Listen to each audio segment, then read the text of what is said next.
And we back. Now today we're doing another one of those videos where we do one good thing about every team. This could be a compliment to the team. This could be something that the fans should look forward to. But nonetheless, we're seeing nothing but positive things about all 30 NBA teams. And it sounds easy, but there are some organizations out there that aren't doing the right things, so you gotta dig super deep to try to find some positive things to say about them. But nonetheless, your boy Kenny got us as we move on to the first one. Start off with the 76ers. Their best thing is not hard to find.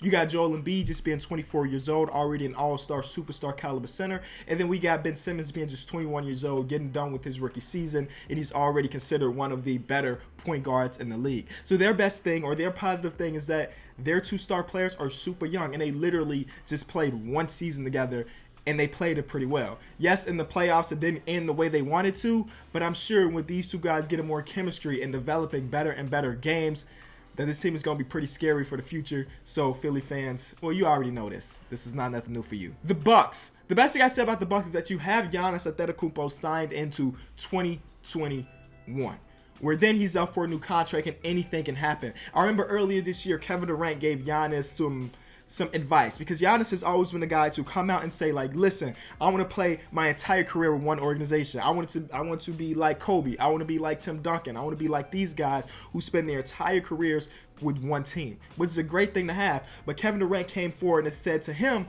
like, listen, you got to play for you. You got to play for you, because at the end of the day, you never know. The Bucks may never put together a roster around him that's going to be successful. And in that case, at the end of 2021, he should do what's best for him, whether that means signing to a new team or whatever. So the best thing for the Bucks and Bucks fans is that you got until 2021 to show Giannis said, look, we can build a team around you that can be successful. This year, they underperformed because they just don't have a roster that fits his game style. So I hope that before 2021, where he's a free agency and he gets to think, like, maybe this is not the best situation for me. I hope that they can build the team around him to make him happy and make him stay. The Bulls. Yo, our boy, the marksman, Lowry, is in the gym pumping the iron. Just like a lot of the rookies in just NBA history, they come into the league fairly thin, not really with NBA bodies. But Lowry said for year number 2, he's ready. He's ready to get bulkier. He's ready to be a better defender down low, and that's perfect for us. I mean, we saw that his rookie year, he surprised a lot of us as far as him being good offensively. Defensively, he wasn't really there because he couldn't really guard many of the big men in the post. But when he puts on the extra weight, come on, man, the guy's going to be pretty good. The Cavaliers. Listen, I see how this series is going, and we can probably guess how it's going to end.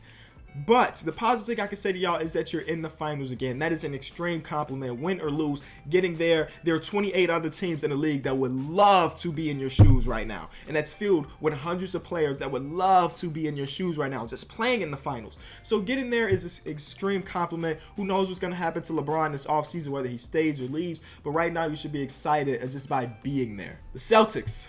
When you got to Game 7 of the conference finals without your two best players, without your superstar point guard, and without your all-star small forward.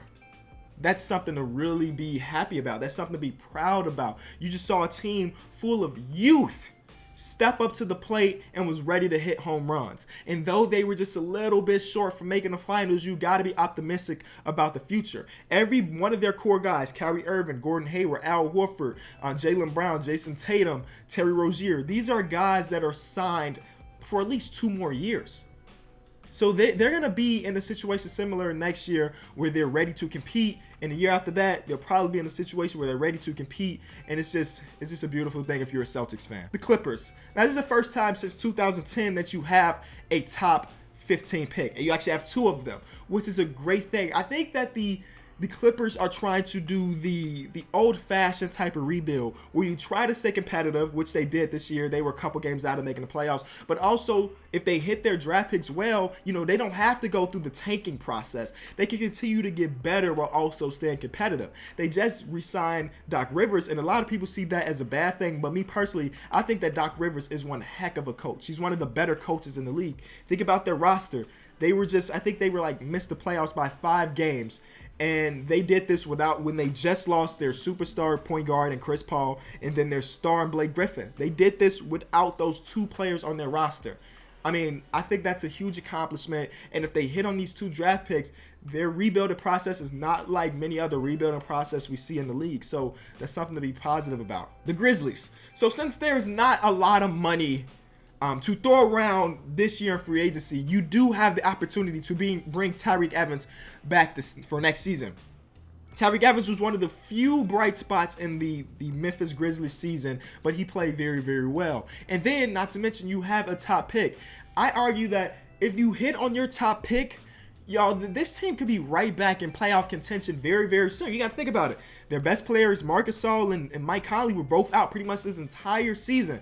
So if you bring Tyreke Evans back and you hit on your draft pick and you got a healthy Mike Conley and a healthy Marc Gasol, listen, you could be right back in playoff conversation in one season. So I think that's something very good, and it just depends on whether or not they hit their picks. The Atlanta Hawks. Now, I know that they have their point guard, Dennis Schroeder, unhappy with his situation. He deleted everything that has to do with the Atlanta Hawks on his social media, and he basically came out and said he wants to play for a team that's winning. I don't blame him for that, but you're maybe making a deal this offseason to get rid of that because you don't want to play on your team that doesn't want to be there. But the bright side is you still have John Collins, and you still have Taurean Prince, who I still believe that he's going to turn into a very, very quality player. Will he be an all-star caliber player? Probably not, but like an everyday starter, similar to what like Trevor Ariza was in his prime. Like Trevor Ariza, a pretty good player, never good enough to make an all-star game, but good enough to contribute on a team that's trying to win, and that's why he got a ring in LA.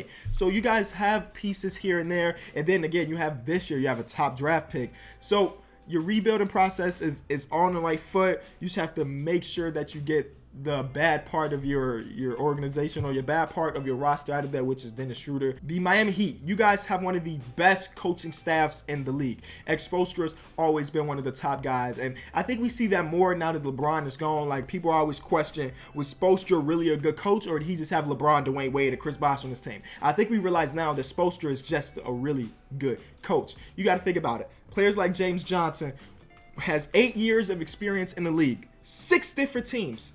Comes to Miami, very, very good player.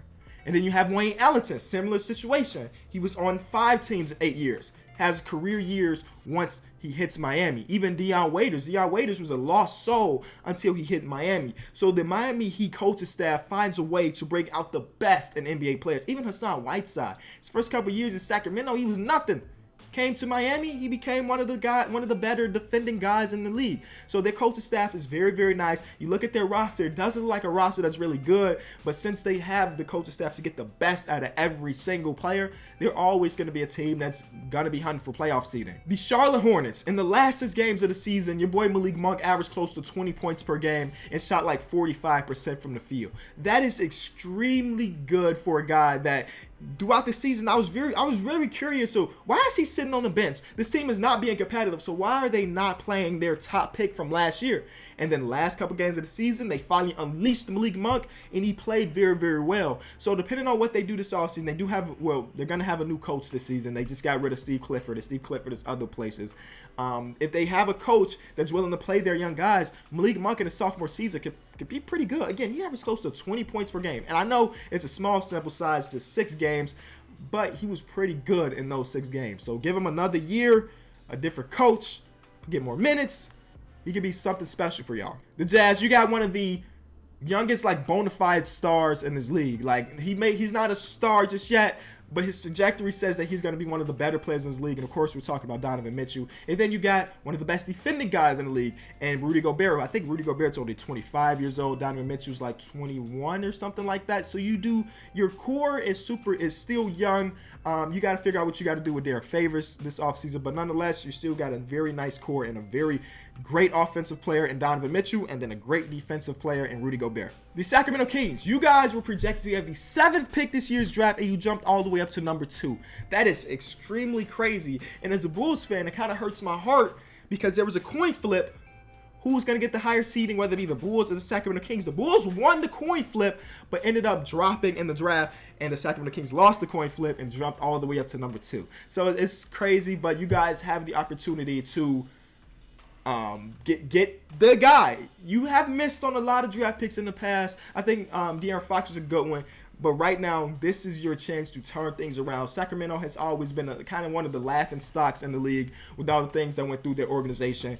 It's time to turn it around, y'all. And having this high draft pick is the way. With the Knicks, your lottery pick from last year, Frankie Ntilikina, grew an entire inch this offseason, which is fantastic. And he's also similar to what I said with Lowry in the gym, getting swole. He's getting the muscles up there. He was one of the guys when he was drafted, I was looking at him, I was like, wow, he does not have the frame of a NBA player just yet. I mean, what was he, 6'5", 6'6" already, but he was wire thin. He was like me out there. And he showed that he can defend being wire thin.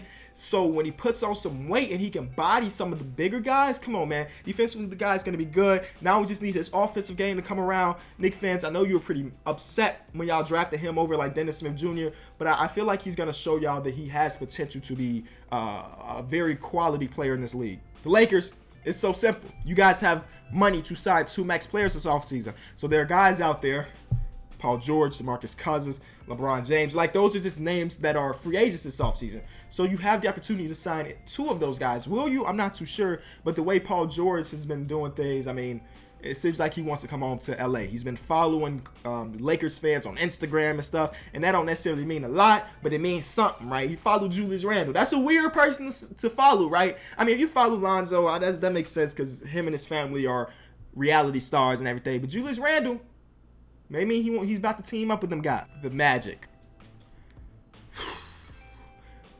Please. I don't even know if this is a positive thing, but I really need the Magic to hit on their draft pick this year. Really need it. They have been a team that's notorious for either missing or drafting the right player, but not developing them to the place where they should be. The prime example is Victor Oladipo, right? They drafted him at number 2. He underperforms in Orlando, goes to another team, underperforms there, then boom, he heats up and has an all-star caliber season. I need them to hit on their draft pick. I'm pretty sure they have like the number 5 or number 6 pick, which there are going to be guys there that are going to end up being really good. Hit on your draft pick and develop those guys. The only guy that they have drafted and developed into something pretty solid is Aaron Gordon. And now you have Steve Clifford. I'm not sure if that was the right signing or anything, but he is a better coach than, I don't even know if I can say that, than Frank Vogel. I don't know what the Orlando Magic are doing. All right, I'm sorry. I don't know what they're doing. Best thing I can say for them, Aaron Gordon is going to get better next season. He'll be like 23 years old, still super young. You hit on your draft pick, and then your rebuilding process is finally started. Look, y'all been rebuilding for like 9 years, it seems like, but the process is going to really get started with this draft pick. I'm sorry, Magic fans. That's the best I got. The Mavericks. So Mark Cuban was fine this season for saying basically, my team is tanking. That's what he said. But he also said that he only plans on tanking this season, and the next year he'll be ready to compete again. So I don't know how they're going to compete with the roster they have. Maybe they thinking about trying to throw some money out to some top free agents. I'm not too sure. But if you're a Mavericks fan, I mean, you're going to be putting out your best roster from now on. Like, tanking is hard for fans. Tanking is very hard for fans. But the Dallas Mavericks fans are some of the most loyal fans out there. So they deserve to have a team that's going to try to compete and then maybe starting again this season. Nets. Next year, you have your own pick. You don't get to just sit around when the lottery's going on. You got your own pick. Come on, man. That deserves something, man. And I'm guessing it's going to be a lottery pick, right? It's going to be a lottery pick again. And you can finally get the smell the top prospects. Y'all ain't had that in a very long time. The Nuggets, well, you just had 38 games of one of your top guys, Paul Millsap. And even with that, you guys were very close to making the playoffs. You get an entire season of a healthy Paul Millsap, a healthy Jokic. Gary Harris is going to get better. Jamal Murray is going to get better. This is going to be a team that's going to be competing for playoff seeding next year. Even better or even higher than what they were last year with Paul Millsap being out for over half the season. So hopefully Paul Millsap is completely healthy, and he seemed like he was from the last couple games of the season. These guys are getting older. I mean, their top player, Nikola Jokic, is like 22. You know, they got a lot of young guys that are just getting better and better. So Nuggets fans, be excited that next year you're probably going to be in the playoffs, depending on how this offseason goes. But based on their roster now, I would say they probably make the playoffs. The Pacers have cap space. You guys made the playoffs and competed with the Eastern Conference Finals winner, the Cleveland Cavaliers went all the way to Game 7. And you guys have cap space this year to potentially get another piece. I don't think they have max money. They can't go out and try to sign LeBron. They can't bring Paul George back. But they have enough money to get like those second-tier free agents, whether it be an Avery Bradley or a Tyreek Evans or one of the second-tier free agents. Y'all got the money to get. And that can improve your team. Even if it's like getting a backup PG and like Isaiah Thomas. I know we laugh at Isaiah Thomas for the season. He went from all-star caliber PG to back to six-man caliber PG, but I believe that he still can be a very quality player in this league. So you got the money to go get one of those guys. Go get it. Get your team better. And you're still pretty young with Victor Oladipo and Miles Turner as two of your starting pieces. So just get better. The Pelicans, Anthony Davis is here to stay. DeMarcus Cousins may go sign some other place, but Anthony Davis is here to stay. Remember earlier in the season, or including last season, there were a lot of rumors about Anthony Davis maybe getting traded. But since this team made the playoffs and swept their higher seed, and I know it's just like a game between them two, but they swept a higher seed, I'm sure that the front office is like, you know what? There's no reason to trade Anthony right now. Even if we lose DeMarcus Cousins, you can see we can make the playoffs and we can make some type of noise. So AD will probably be there to stay. The Pistons no longer have Stan Van Gundy in their front office. That is something amazing. Listen, Stan Van Gundy is, I don't know what to say about his coaching, honestly. But with his front office things, he just wasn't the guy for it. You got to think about things he done. He gave John Lure a huge contract. I think it was 3 years, $30 million. Langston Galloway, 3 years, $21 million or something like that. And then you made the deal for Blake Griffin, which seems like it's going to bite you in the butt because when Blake Griffin is 33 years old, you're paying him $38 million. That is crazy. And then you even lost a trade because you lost a lottery pick in exchange for it. So Stan Van Gundy was doing some things to try to save his job and everything. It didn't really work out. They parted ways. But now you got new people in there and it should be better. I don't know how it could get much worse. The Raptors, you guys have the hottest coaching job on the market. You get rid of Dwayne Casey. Right move or wrong move doesn't matter. But you got a lot of guys, a lot of people that would love to be the coach of that organization. And what I like that they're doing is they're not just going out and be like, okay, this is our guy. They're interviewing many people because they have a roster that's good enough to be something. They have a roster that's good enough to be something. They need that coach to get them to the next level, whether it be Jerry Stackhouse or any of the other guys that they interview.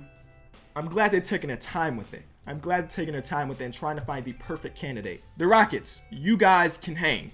You know, you just won 7 games with the top team in the NBA right now, the most stacked team in the NBA right now. And if it wasn't for a Chris Paul injury, maybe you're in the finals right now.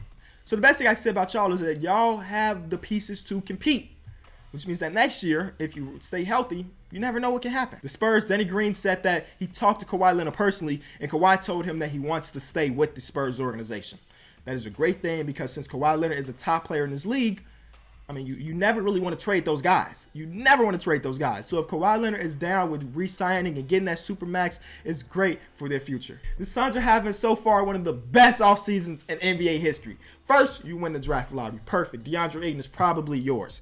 Secondly, you get Alfred Payton to cut his hair. Thirdly, you get Josh Jackson to cut his hair. Y'all cooking up something nice down there. Y'all cooking up something nice. And it may just be, listen, a lot of people are saying it's because of the Arizona weather that Alfred Payton can't really have that hair. It's too hot. It's too dry. And same thing with Josh Jackson. But nonetheless, the best things is that, like, you're putting something together perfectly. And I'm going to be there watching when you see the pick and roll with D-Book and DeAndre Ayton. Maybe. You never know. They could go Luka. But who knows? I'm thinking DeAndre Ayton. Steven Adams, you not slick, dog. He's trying to do on the low, trying to get Melo out of OKC, man. He liked the comment on Instagram saying that everybody, Paul George, Russell Westbrook, and Steven Adams, that's the big three, and not so much Carmelo Anthony. He accidentally liked it. I see what you're doing, Steven Adams. You don't want that man to take that $28 million. You want that cap space to go sign somebody else. I respect it. Keep doing you. Timberwolves. It seems like that whole we want to trade Karl-Anthony Towns thing was blown out of proportion and it wasn't as big as the world made it seem. Karl-Anthony Towns will probably be their center of the future. And it's a good thing. He's only 22 years old. He's an all-star this year. He's a good guy. He didn't have a great playoff series. Relax. He was 22. 22. How many 22-year-olds you know that are incredible in the playoffs? Well, I guess like Jason Tatum's under 22. Donovan Mitchell under 22. Ben Simmons. But nonetheless, listen, you got to cut him some slack. His first time there, not many players in their first playoff appearance are stellar. Relax, he's going to be fine. Your team is going to be fine. As long as you don't play him 48 minutes a night, Thibs. Portland. If the rumors are true, you guys are trying to make a big deal this offseason. And I think that is the best thing that you can do. You got so much money wrapped up in players that aren't necessarily the best, whether that be Alfred Camino, Evan Turner, Miles Leonard. You got a lot of money wrapped up to guys that aren't big parts of your team. So in order to get rid of some of those big contracts, you may have to trade a CJ. So I think that's the right deal for them. I don't know what they get back in return, but if they want to get some fluctuation, free up some money, maybe what they got to do. The Warriors, you're 2 games away from being NBA Finals winners again. That's it. Y'all got it. Congratulations. It's probably over. It's probably over. I mean, anything can happen in the world of NBA, but it's probably over. Last but not least, the Washington Wizards. My best thing for y'all is that you have an opportunity this offseason to get rid of some bad contracts. Whether it be Ian Mahinmi or any other guy, you got the opportunity to. You know why? Because you have the number 15th pick, right? That is a pick that you may not necessarily want or need. I mean, you probably want it, but you don't necessarily need. So if you package that 15th pick and Ian Mahinmi to some team, there you go. You just got that money off your books. And I'm just suggesting that just send him to Chicago. We'll take the 15th pick in Ian Mahinmi's contract. You know, you can free up some cap space this offseason and potentially finally get to sign some players that can help you, potentially. Thank you so much for watching this video. These are always super long because I'm very talkative. But as you can see, there are some organizations out there that are hard to find positive things about. But nonetheless, I hope you did enjoy this video. If you got to this part, there was something you had to like, right? So leave a like, and I appreciate you getting to this point. Peace.